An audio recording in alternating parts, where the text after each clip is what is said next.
Morning. My name is Ntwenhle Majozi. I work as a process facilitator for PACSA, which is Pietermaritzburg Agency for Community Social Action.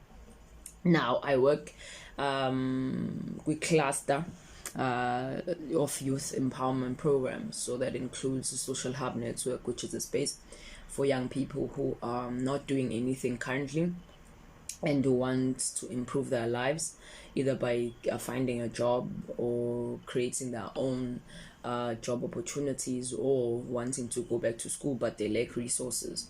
So we come together and we engage with these young people and we come up with alternatives. I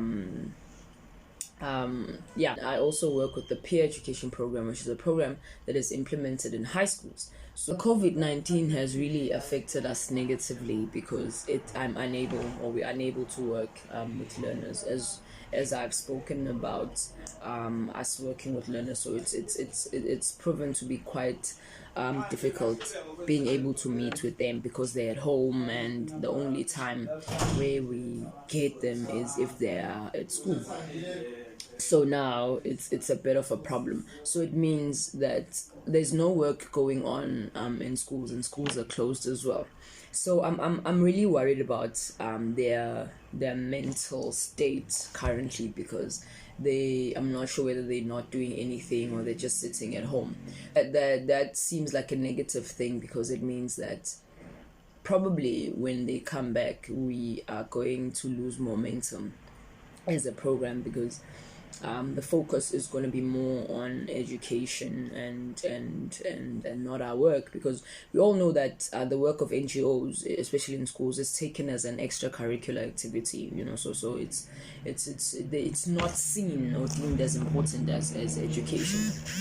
So I think that's one of the most devastating aspects of it, and also it's proven to be very hard for us to meet with abanye abantu abasha, because meeting up with young people creates a space for us to engage and come up with alternatives, and also touch base with what's going on in all our lives, and to see how we can provide support for each other. So the COVID-19 has really affected our work.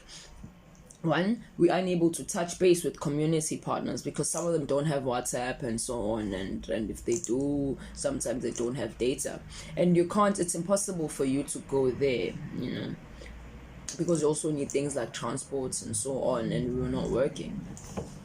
But what we have been doing as an organization is we've been trying to give out food parcels to the needy. So it's just a matter of us not sitting down and folding our hands, because as activists, we have to intervene. That has been amazing as well. But what I'm really worried about is the scope of young people who are still going to be a part of our programs when post the COVID-19, because as I said, I have a worry that we're going to lose momentum and we're going to lose some of our members due to them not wanting or not having an interest in the program anymore. Because if you haven't been doing or were part of the program for a very long time, there's that routine, like whatever. But there's a lot of work that still needs to be done in schools when we come back post lockdown.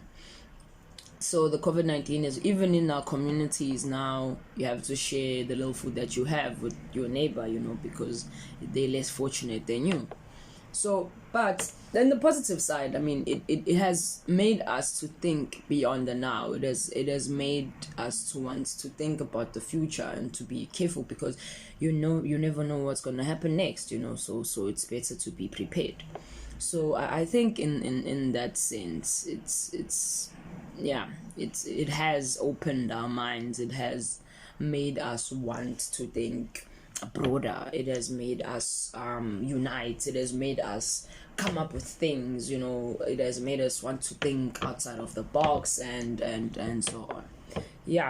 So let's see what level 3 holds for us, and the rest of the other levels as well, and then we can take it from there.